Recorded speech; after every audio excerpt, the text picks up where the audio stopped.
del matrimonio, la mujer es la brújula y el hombre es el timón.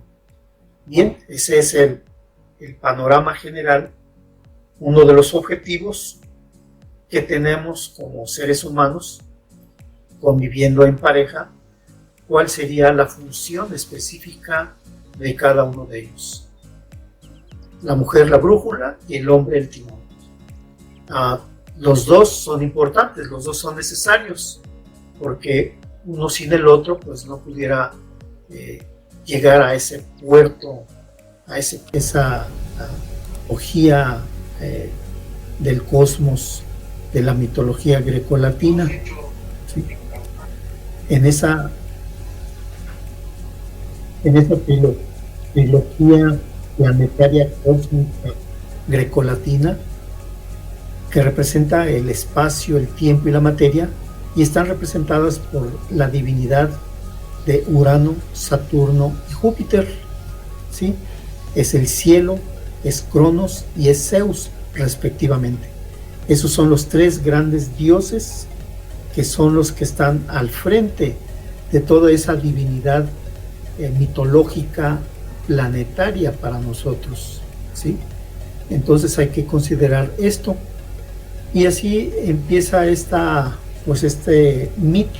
En la siguiente lámina nos vamos a dar cuenta cómo el cielo, en un momento dado, Urano, ¿sí?, se enamora de Titea, de Gea, de la tierra. ¿Sí? Si nos damos cuenta, cuando estemos en un terreno muy plano, ¿sí?, la tierra es como si fuera plana, ¿sí?, pero tiene una capucha, tiene una cúpula que rodea absolutamente la tierra. ¿Sí? Es el cielo. ¿Sí? Entonces el cielo abarca absolutamente toda la tierra.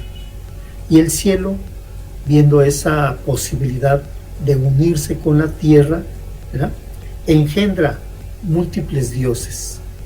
Esos dioses son muchísimos dioses.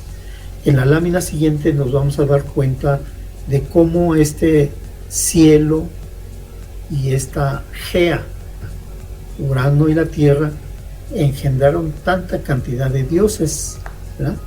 Tenemos a las titánidas, por ejemplo, Tea, Rea, Temis, Nemosinas, Febe y Tetis, por un lado. Y dentro de los titanes, esos grandes gigantes dioses, está Océano, Seo, Crío, Hiperión, Cronos, Japeto, ¿verdad? También son los creadores de los cíclopes, Brontes, Estéropes y Arges, y de los gigantes Coto, Briareo y Giges, ¿verdad? Allí en la lista de los titanes hay un dios que va a ser muy importante dentro de este suceso, Cronos. En aquellos tiempos, ¿verdad?, el rey máximo, el dios máximo, el que era el todopoderoso dios, Urano, pues es el que estaba gobernando al mundo, ¿sí?, al universo en general. Pero su compañera, su esposa, la Tierra, ya estaba pues harta de tener tantos hijos, porque imagínense, ahorita lo podemos ver todavía, ¿no?, como nosotros podemos tirar ahí a la tierra, sembrar alguna semilla en la tierra, y si hay una humedad suficiente, un calor suficiente, esa semilla va a brotar la vida, va a brotar pues un nuevo ser de ese reino vegetal, de ese reino animal, de ese reino humano. Entonces la diosa Titea, Gea, la tierra, quiso derrocar de ese gobierno a Urano, más que nada para ya no seguir engendrando. Y le dice a Océano, al titán mayor, que derroque a su padre, que lo derribe de ese trono en el cual él está al frente, y no quiso. que quiso fue Saturno. Cronos siempre estaba acostumbrado con usar pues una guadaña en su hombro, ¿sí? Y que le dice a su madre que es lo que nada más cortarle sus órganos genitales. Ok, y eso lo va a realizar. Para eso el titán mayor, como era el que seguía para gobernar al mundo, hizo un convenio con Cronos de tal forma que Cronos, Saturno, no pudiera tener hijos, porque el que iba a gobernar al mundo iba a ser Cronos, Saturno, ¿sí? Pero él no podía tener hijos, ¿verdad? Porque sus hijos dar entonces su reino, el reino del Olimpo, y para que la descendencia de Titán, el mayor, el que gobernara, Cronos tuvo que haberse comido a sus hijos. Entonces, en la siguiente lámina nos vamos a dar cuenta cómo Cronos hace ese trabajo que el Titán mayor no lo quiso hacer, y era precisamente cercenarle sus órganos genitales. Ahí está en la imagen, vemos cómo es la castración de Urano por su hijo Saturno, ¿sí? Ya posteriormente Saturno pues se casa con su hermana, la titana también, una titánide, Rea, y tuvo también hijos, pero solamente que este padre se comía a sus propios hijos. En total se comió a 5 de sus hijos, ¿verdad? Al sexto de sus hijos ya no se los comió. Bueno, pero ¿qué es lo que pasa aquí en esta imagen, en esta lámina?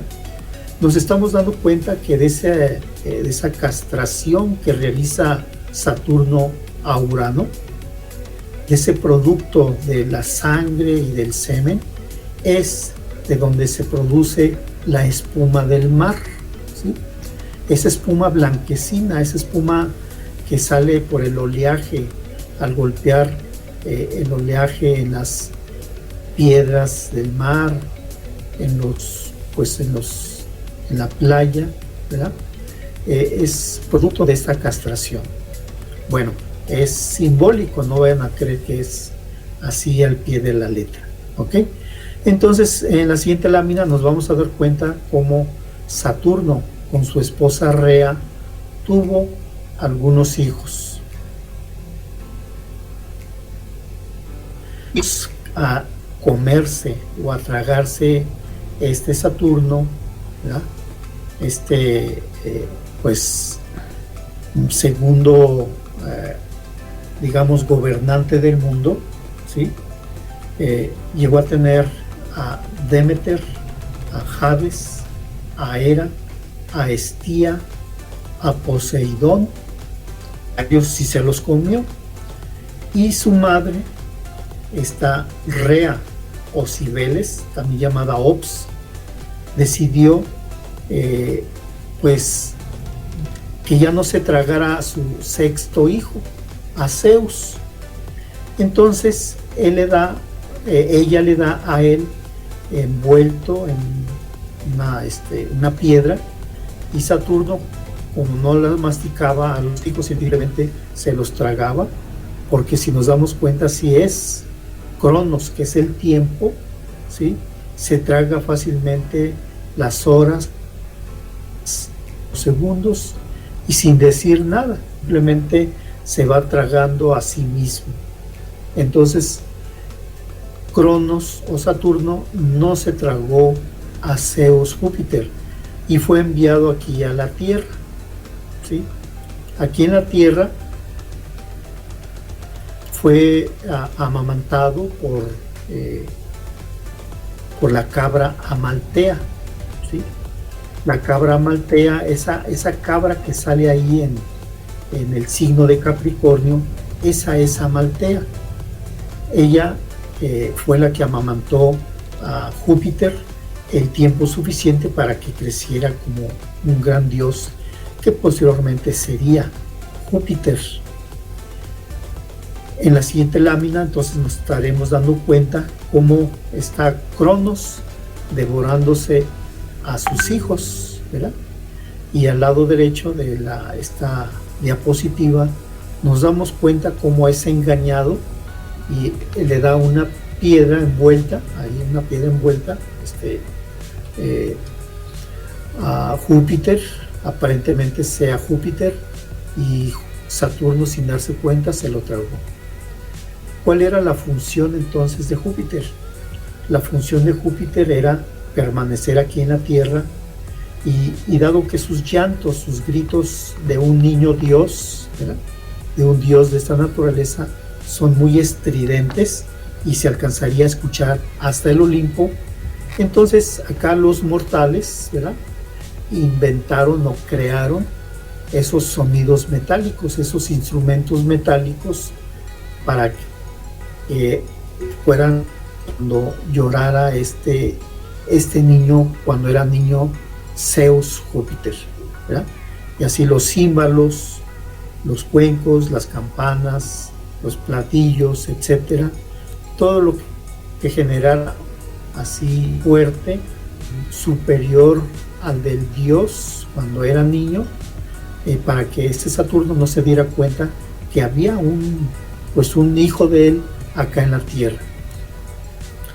En la siguiente lámina, entonces volvemos a recapitular cómo era esa Trinidad cósmica celeste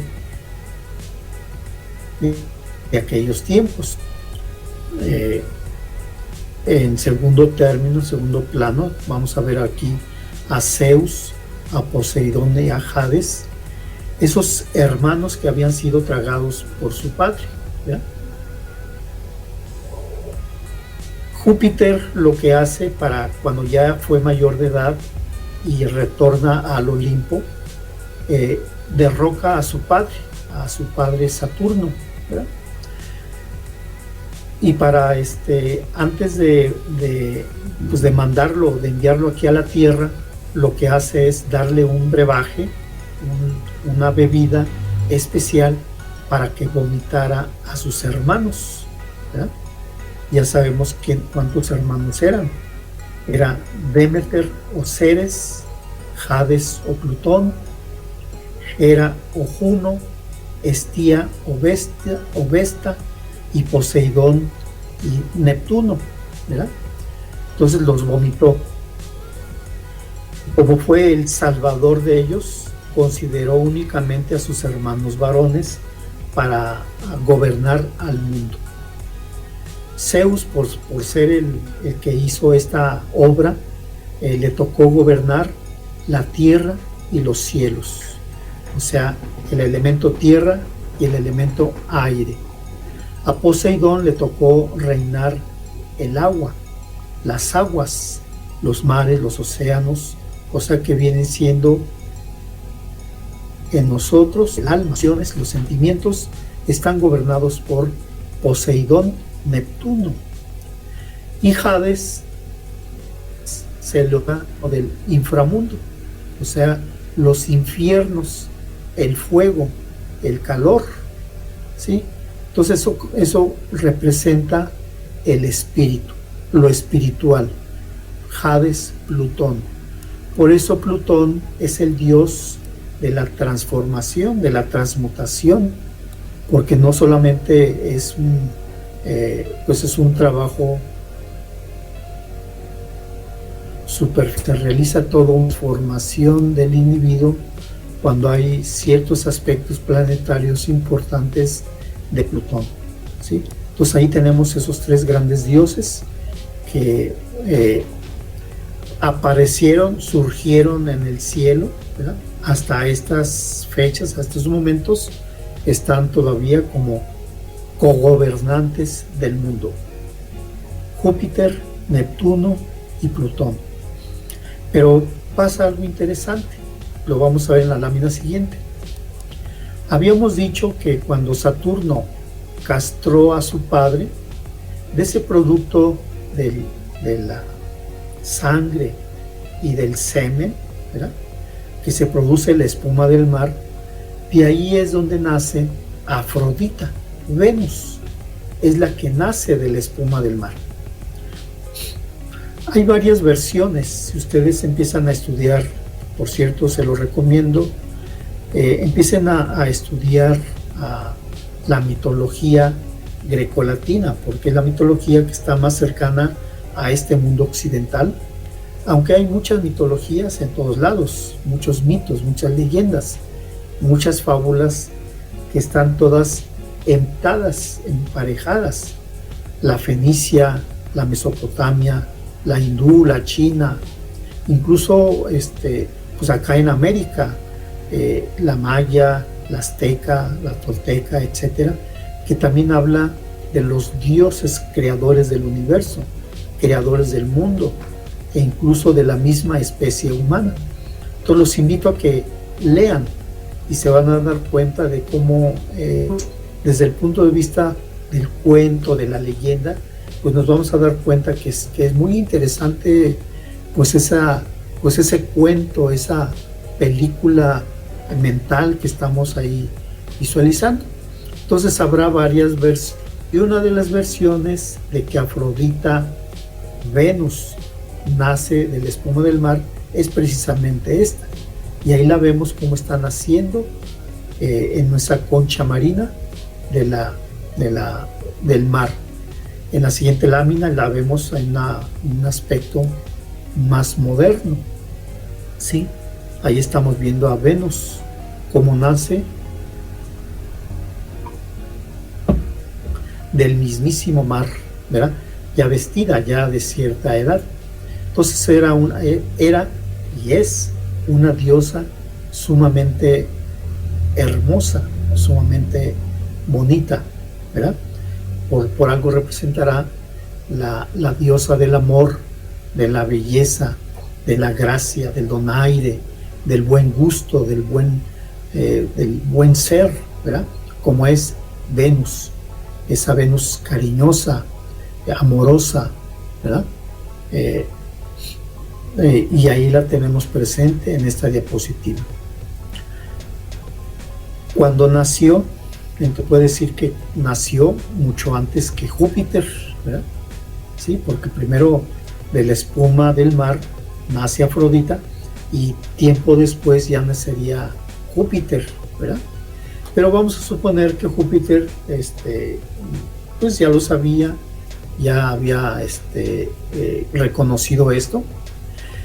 Sin embargo, se van a vivir al Olimpo todos los dioses, ¿verdad?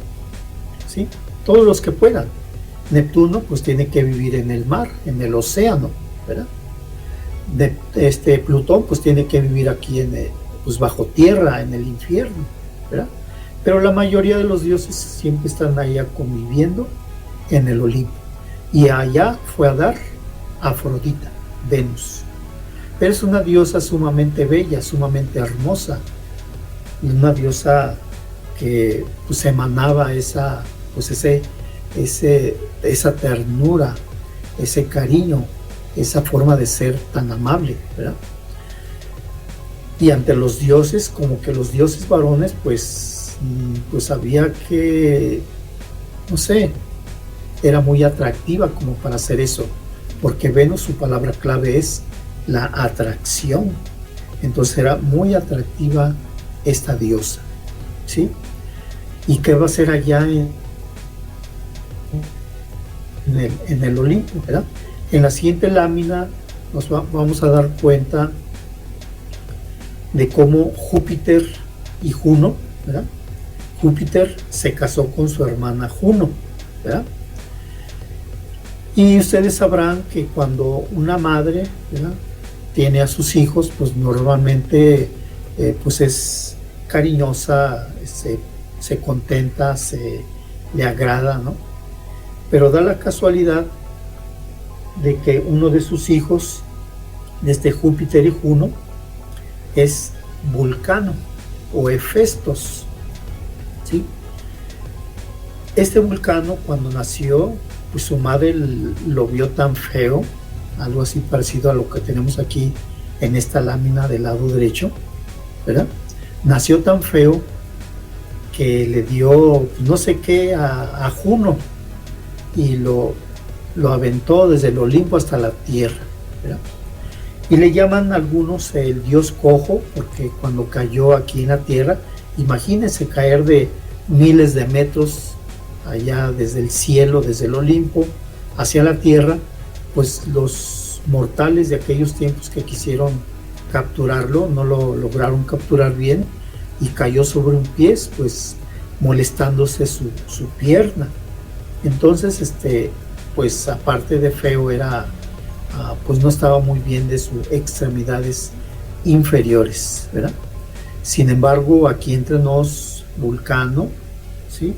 Según parece ser, Vulcano se encuentra entre Mercurio y el Sol, ¿verdad? Mercurio actualmente sabemos que es un planeta, el planeta más cercano al Sol, ¿verdad?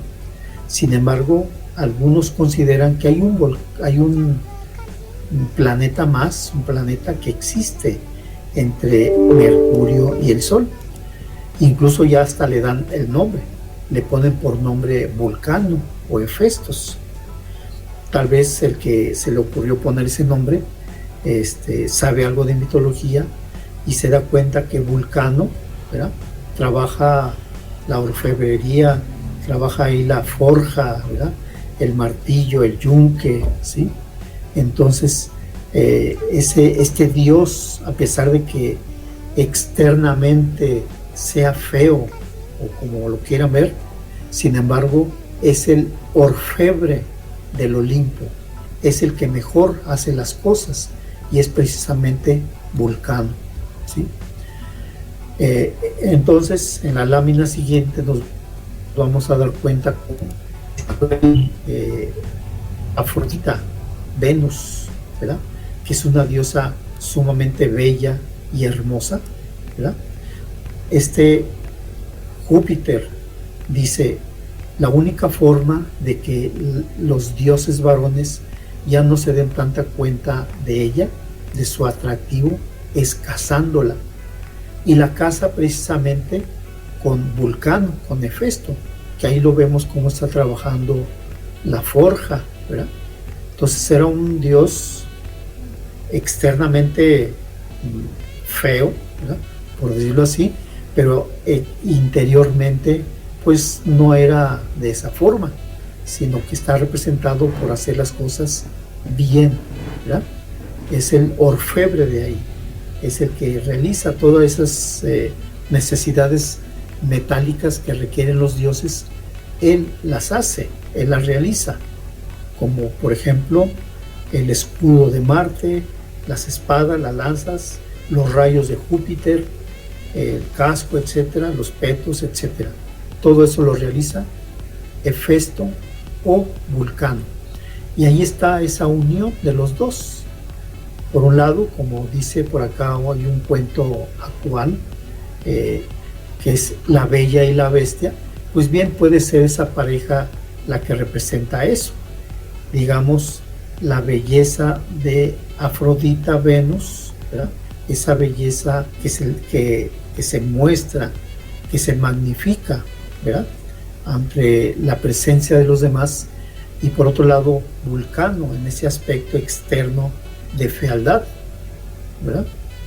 Sin embargo, pues son casados por Júpiter. Los dos no tuvieron hijos, ¿verdad? No sé cómo hubiera sido el resultado de este tipo de unión, pero no tuvieron hijos. En la lámina siguiente nos vamos a dar cuenta, sin embargo, cómo Vulcano llegó a tener un hijo, o así se le considera, el hijo de Vulcano, ¿verdad?, que nació de una chispa de su fragua, ¿sí? Y de repente, en una chispa de esas, de tantas mieles que hacía, nace un hijo de Vulcano. Y muchos dentro de los escritores de esta mitología milenaria, ¿verdad?, consideran a Século como hijo de Vulcano, ya que de la unión de Vulcano y Venus no hubo hijos reconocidos, por decirlo así. En la siguiente lámina nos vamos a dar cuenta cómo la pareja, sin embargo, pues es feliz en lo que cabe en ese tipo de unión, ¿verdad?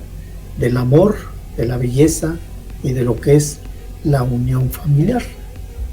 Sin embargo, Venus, que es la diosa del amor, pues el amor pues abarca absolutamente todo, ¿verdad?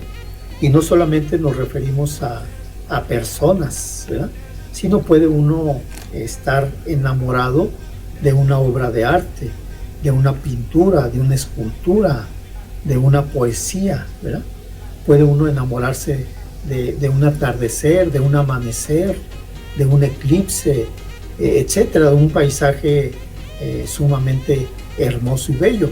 Que lo considere la persona, pues vendrán ciertas pues connotaciones del amor y se puede enamorar uno de ello, ¿verdad? Simplemente sería una segregación de ciertas neurotransmisores en el cerebro para que ocurra ese enamoramiento de ese paisaje, de esa pintura, de esa escultura, ¿verdad? Eso es lo que representa el amor, ¿verdad? Y por lo tanto, Venus pues se enamora de Marte. Y en la siguiente lámina nos damos cuenta de ese movimiento que ocurre entre Venus y Marte, ¿sí?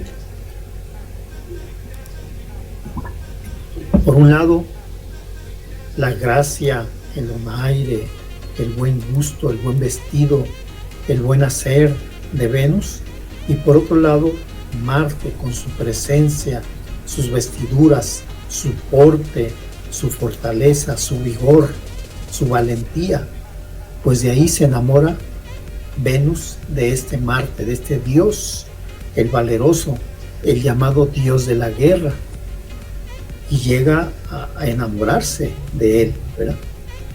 Por ese porte, por esa fuerza que representaba, ese valor, esa gallardía, ¿sí? En la carta natal, pues sabemos que Venus representa el amor, ¿verdad? La fidelidad, la gracia, el adorno, el buen gusto, ¿verdad? Y por otro lado, Marte representa la pasión, la sexualidad, el calor necesario que se necesita en esa unión de pareja, ¿sí? Pues ahí está el amor y la pasión, Venus y Marte respectivamente, o Afrodita Ares, como le quieran llamar.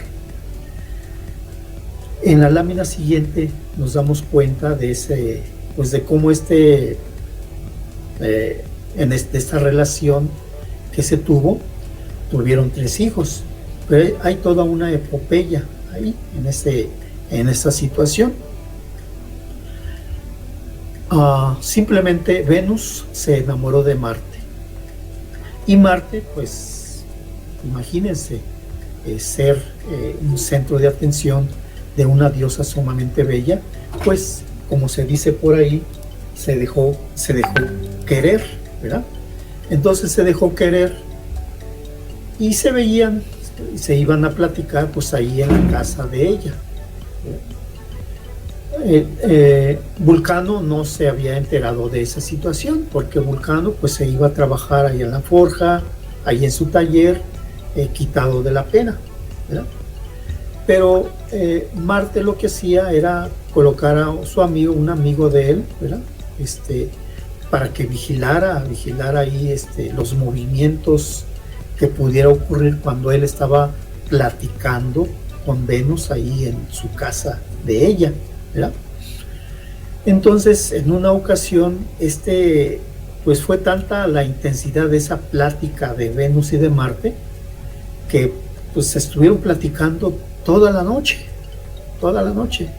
Entonces su amigo el vigilante se quedó dormido, ¿verdad? Y no se dio cuenta que a ciertas horas sale el sol con su carruaje, ¿verdad? Ese carruaje que sale todos los días, ¿verdad? Y que recorre todo el horizonte, ¿sí? Previamente lo anuncia la aurora, lo anuncia la alegría, la felicidad. Van anunciando que ya viene el carruaje del sol para dar luz, para dar creatividad, para dar calor a la humanidad, ¿verdad? Pero estaba dormido este vigilante, ¿verdad? Y cuando pasó ahí por la casa de Afrodita y Vulcano, ¿verdad?, se dio cuenta de algo raro, pues esa plática amena que puede tener una pareja pues, que se quiere, que se ama, ¿verdad? No sé si les haya pasado eso, de que platican ustedes tan intensamente que ni se dan cuenta del tiempo, ¿verdad? Y eso le pasó. Entonces corrió el rumor, ¿verdad?, por el sol mismo, de que él había vislumbrado algo raro ahí en esa casa, ¿verdad? Y ese rumor llegó a los oídos de Vulcano, ¿verdad? Vulcano, como buen orfebre, fabricó una tela tan finísima, ¿verdad?, que la colocó arriba así como una especie de red allí en la recámara, porque era el lugar propicio para platicar, ¿verdad?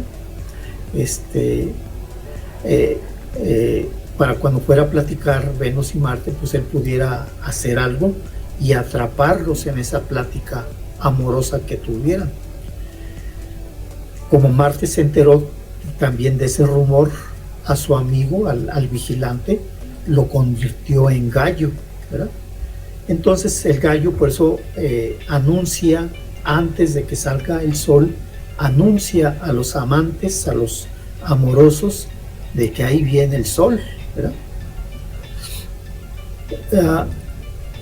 Resulta que un día, bueno, una noche, una tarde, cualquier hora es buena para platicar, Vulcano le dice a Venus que se va a su trabajo, que se va a su taller, ¿verdad? Y aprovecha para mandarle un WhatsApp a Marte para que, pues, de que ella va a estar sola y se puedan a platicar, ¿verdad? Pero como Vulcano estaba afuera de la casa, como que hizo que se iba, pero se quedó allá afuerita, se asomó por la ventana, y cuando estaban viendo que estaban en la cama desnudos platicando, sí, en ese momento la red que había tejido una forma tan fina, casi invisible, que los enlaza a los dos, ¿verdad? Al enlazarlos, los toma a los dos así desnudos y los presenta ante el consejo de los dioses. Las diosas femeninas, ¿verdad?, se retiran, pues, por ese pudor, por vergüenza de ver esa escena. Pero los dioses varones, siempre dispuestos a colaborar, a ayudar a lo que sea necesario, pues se quedan ahí a ver el espectáculo. Algunos de ellos mencionaban entre ellos que si pudieran ocupar el lugar de Ares, de Marte, pues sería fabuloso, pero pues era nada más un decir. De tal forma que Mercurio, ¿sí?, cuenta alguna de las leyendas estas, que Vulcano le dice a Neptuno que si es posible, que si es posible que tuviera relaciones Neptuno con Venus, pero Neptuno le dice que no, porque es como si fuera su hija.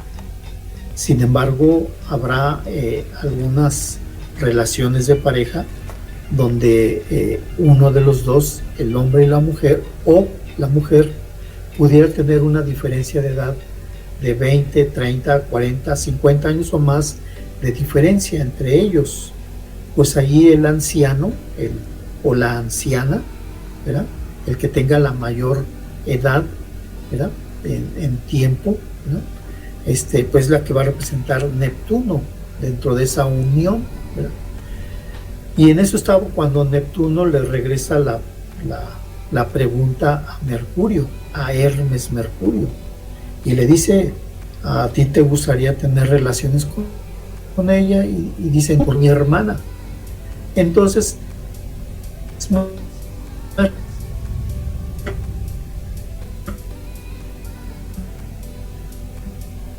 Mercurio, pues, con la mentira, ¿verdad? Eh, eh, Sin embargo, en una relación de una relación así de amantes, ¿verdad? Donde uno de los dos es el que acosa, es el que incita, es el que motiva a esa relación, y ese sería Mercurio, mediante su palabra, su verbo, su elocución, ¿no? Bueno, eso es como un brevario cultural. Total que aquí vemos 3 hijos de Venus y de Marte: Fuga, Fobos y Deimos. Fobos y Deimos es precisamente miedo y pánico, son los planetas, los satélites del planeta Marte. Marte tiene 2 planetas y son llamados así precisamente, Fobos y Deimos, ¿verdad? Tal vez tuvieron más hijos, pero esos son los 3 más reconocidos. En la siguiente página, en la siguiente lámina, ¿verdad?, veremos cómo uno de los hijos de Ares y Afrodita era también Eros o Cupido, ¿verdad? ¿Sí? Y ahí vemos del lado izquierdo vemos a la fotografía de Eros y Psique, ¿sí?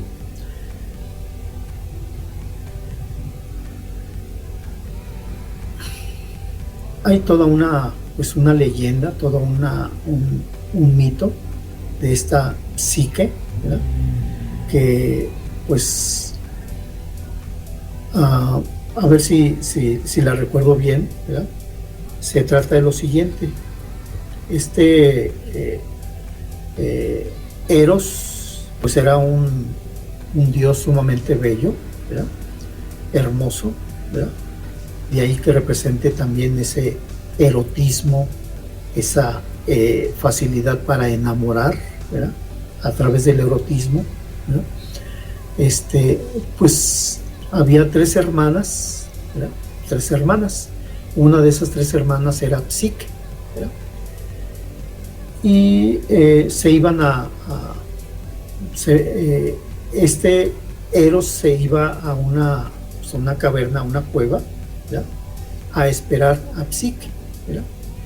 Nunca Eros se había mostrado tal y como era. En las tinieblas es como ellos dos se encontraban, ¿verdad? Y se enamoraron los dos de ese tipo de ambiente, ¿verdad? Las otras 2 hermanas de Psique le dijeron que a lo mejor pues era un monstruo, ¿verdad?, que no quería ser visto, y por eso la citaba en ese ambiente oscuro de tinieblas, ¿verdad? Y ella pues al principio pues se lo creyó, ¿verdad? Se lo creyó. Entonces, por habérselo creído, ¿verdad?, entonces él se manifiesta, ¿verdad?, tal y como es, y ella se da cuenta que no es un monstruo, que no es, pues digamos, cualquier ser, cualquier dios, sino que era el mismísimo dios Eros. Y ahí viene esa sentencia de esa desconfianza que puede haber en una unión de pareja, ¿sí? Dice: el amor no puede vivir donde no hay confianza, porque tan pronto Eros se dio cuenta que ella en un momento dado desconfió con el cual se reunía en ese ambiente oscuro, entró en desconfianza, porque sus 2 hermanas le decían que a lo mejor era un monstruo, ¿verdad? Empezó a desconfiar de él, ¿verdad? Entonces la desconfianza puede generar un desamor, una desunión, una separación, ¿no? Otra de las hijas, bueno, en la siguiente lámina nos vamos a dar cuenta que otra de las hijas de Ares, ¿verdad?, de Ares y de Afrodita eran precisamente armonía o concordia, que era la deidad del orden y las buenas relaciones, totalmente opuesta a Eris. Eris es, por lo tanto, la discordia, y armonía es la armonía, el bienestar, las buenas relaciones que hay, que existen en las relaciones humanas, ¿verdad? Eris, del otro lado, ¿verdad?, como es opuesta a la armonía, ¿verdad? En la siguiente lámina nos damos cuenta de cómo es esa situación de la discordia que puede generar, ¿verdad? ¿Sí? Para empezar, Eris es la hija de Nix y de Cronos, o sea, de la noche y del tiempo, ¿sí?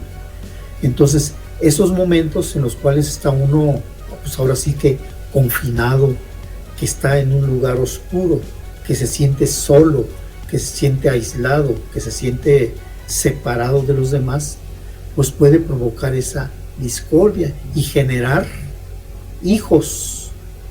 La pena, el olvido, el hambre, el dolor, el juramento falso, la disputa, el desorden, la ruina, ¿verdad? Por eso, pues cuando esté uno en silencio, a oscuras, confinado, reservado, guardado, pues hay que reflexionar de esas situaciones que puede uno generar estando pues en esa situación, ¿verdad? Para que no ocurran esas situaciones, ¿verdad? Esas situaciones que aquí están descritas como los hijos de la discordia, esa noche y el tiempo, ¿verdad? Cuando es algo recurrente, cuando es algo frecuente, ¿verdad?, puede ocurrir eso, ¿verdad? ¿Sí? Bien, entonces eso es como un brevario.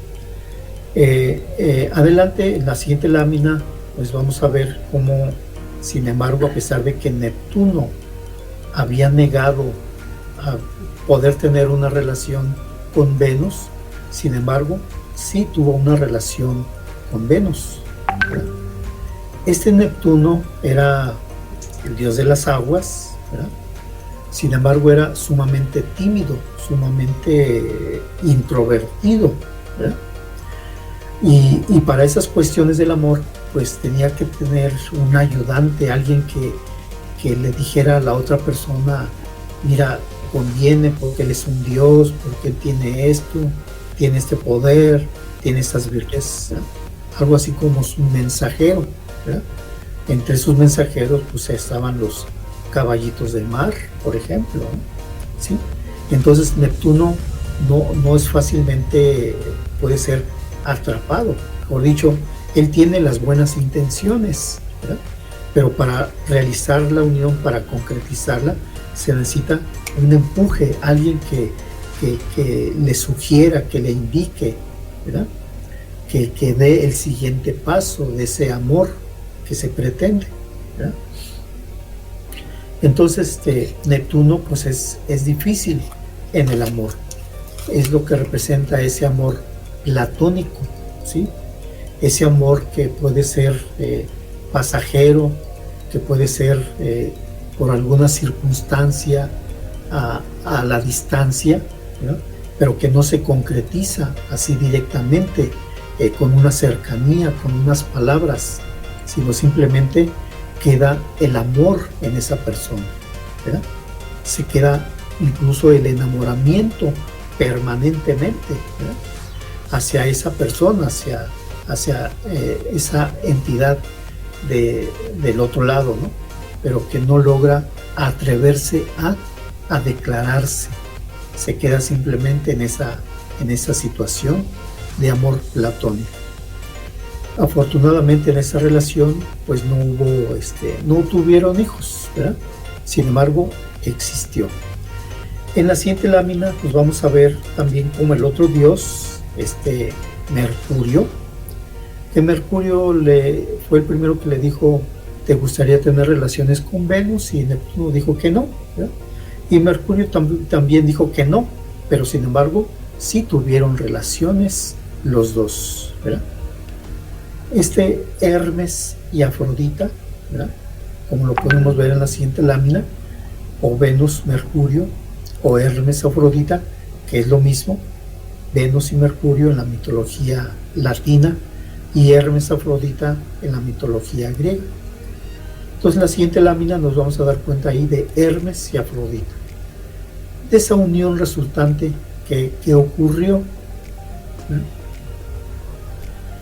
de esa unión de Hermes y de Afrodita, nace el hermafrodito, ¿sí?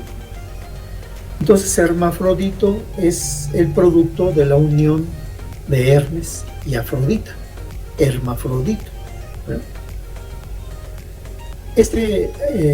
Hermafrodito pues era un dios pues muy apuesto, muy bello, muy hermoso, físicamente hablando, ¿verdad?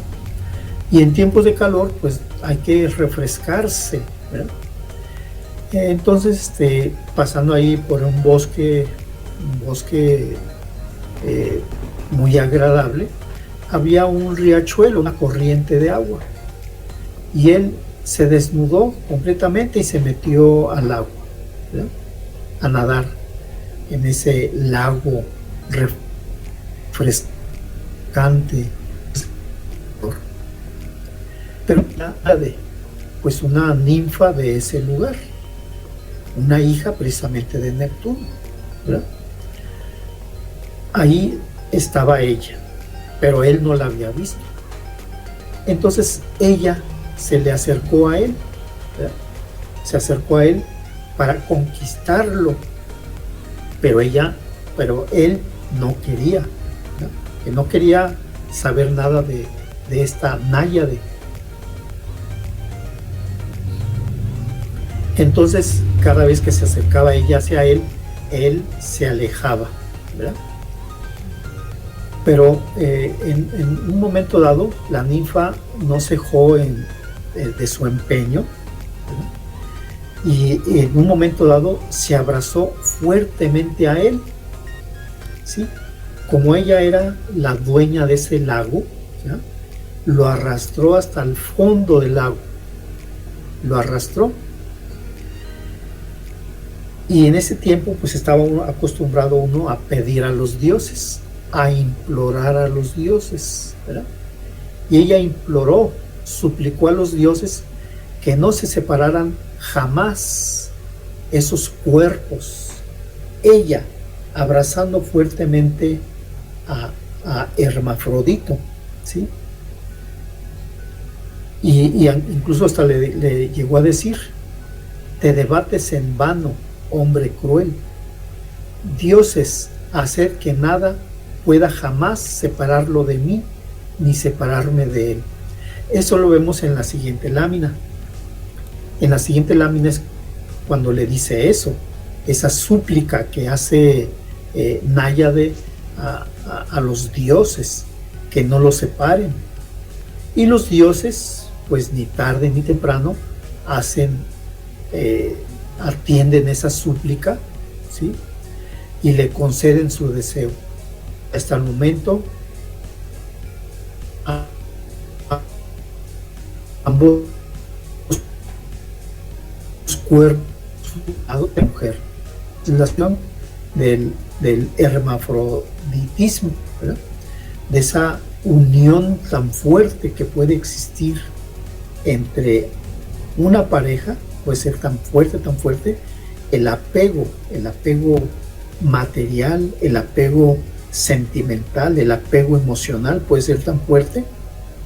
Bueno, tal vez no pase nada, pero pues quién sabe, ¿no? Quién sabe.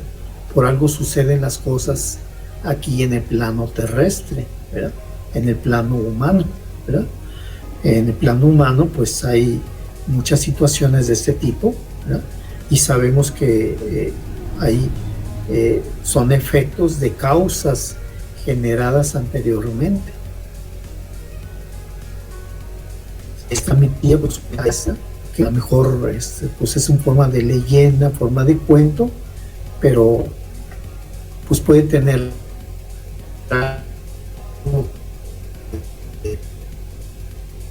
algo de verdad, ¿verdad? Objetos y las personas, no sentirse dueños de nadie ni de nada, ¿verdad? Bien, en la siguiente lámina pues tenemos a otra relación que hubo entre Afrodita y Dionisio, que es Baco, por otro lado, ¿verdad? De esa unión de Afrodita y Dionisio surge Priapo, que lo vemos en la siguiente lámina, ¿sí?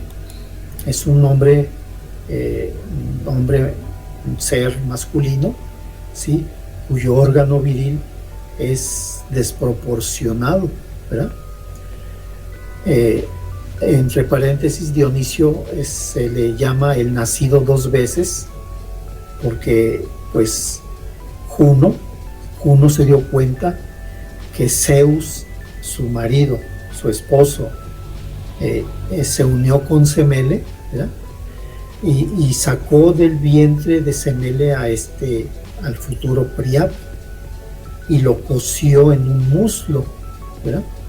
En el muslo de él, de tal forma que él se puede decir que nació dos veces, Dionisio. Y de esa relación de Dionisio con Venus, Afrodita, es como nace Priapo, de una relación que no era apropiada, se puede decir aquí en los tiempos modernos, ¿verdad? Bueno, pues creo que ya me pasé de la hora, pues simplemente les diré que pues hay muchas cosas que estudiar, muchas cosas que leer, ¿verdad? Interpretar sobre todo esos mitos, esas leyendas, esos cuentos que están plasmados en la literatura mundial de todos los tiempos, de todas las épocas, y sería interesante por parte nuestra empezar a leer, empezar a estudiar pues todo lo que pueda representar con esa representación. Por ejemplo, ya para terminar, ¿sí? En esa relación de pareja que veíamos la clase pasada, ¿sí? Que era importante ver a Venus y Marte en esta unión de pareja, ¿sí? Venus y Marte, ¿sí?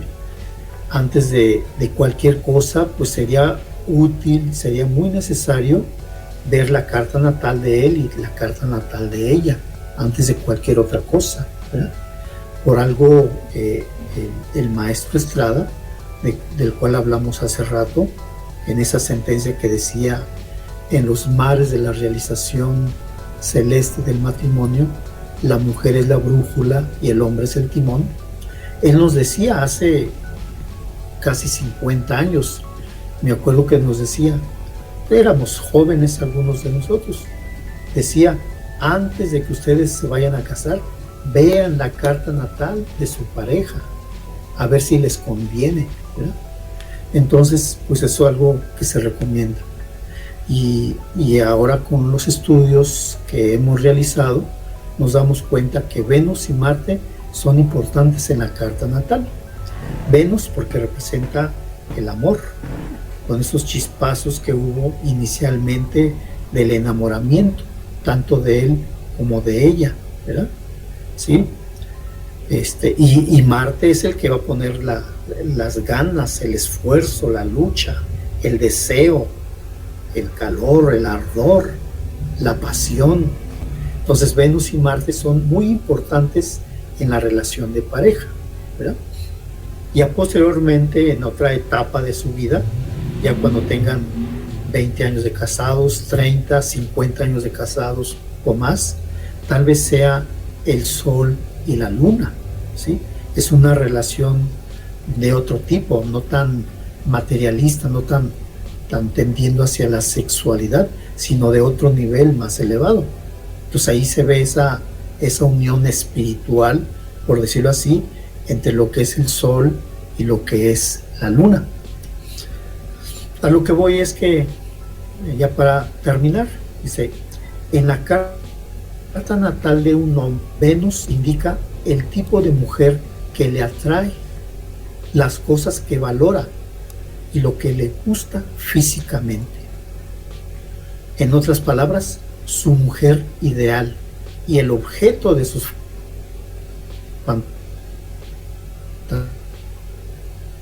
fantasías. De la carta de mujer, Venus indica la forma en la que le gusta presentarse a sí misma, ¿sí? Su arreglo, su vestimenta, su porte, su energía, ¿verdad? Su andar, sus ademanes, sus movimientos. Y es el modo en que expresa esa feminidad, ¿sí?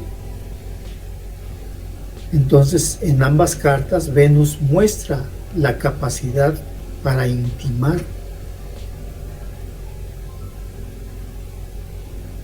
la forma de un hombre, la carta natal, cómo la engarza, cómo la engancha, cómo se le declara, ¿sí? Es el Marte de un hombre, ¿sí? Porque es el planeta de la voluntad, de la autoafirmación, incluso hasta de la agresividad. Si Marte está en un signo de fuego, pues será así un poquito más agresivo, ¿no? Que si estuviera Marte, ¿verdad? ¿En qué elemento de esos signos, ¿verdad? Y en la carta natal de una mujer, Marte indica el tipo de hombre por el que se siente atraída, su actitud masculina, la suavidad, la virilidad, la cortesía, su conocimiento, su aplomo, su destreza, su conocimiento, ¿verdad? Es una aproximación directa, una forma de seducción sutil, ¿sí? Entonces, eso así, grosso modo, lo que es esta mitología. Ojalá y queden dudas, que queden muchas inquietudes para continuar estudiando, para continuar leyendo no solamente la mitología, sino concretamente la astrología. Bien, pues muchas gracias por estar aquí. Me dio mucho gusto que estén aquí de distintos lugares. Aquí he leído algunos nombres de Bolivia, de México, de Chile, etcétera. Y qué bueno que están aquí para aprender. Y el próximo viernes, la misma hora, pues vamos a tratar otro tema también interesante. Y ojalá y nos acompañen aquí en estos minutos de convivencia, ahora aprovechando que estamos pues confinados, que estamos aquí resguardados. Pues por mi parte, muchas gracias. Agradezco al Colegio Internacional de Profesores de Cosmobiología, que amablemente me han invitado a este ciclo de conferencias ad infinitum, hasta que el cuerpo aguante, ¿verdad? Todos los viernes será a la misma hora, ¿verdad? Y estaremos aquí compartiendo temas diversos, y hoy tocó platicar sobre sobre este tema. ¿Sí? Muchas gracias y aquí nos veremos próximamente. Gracias.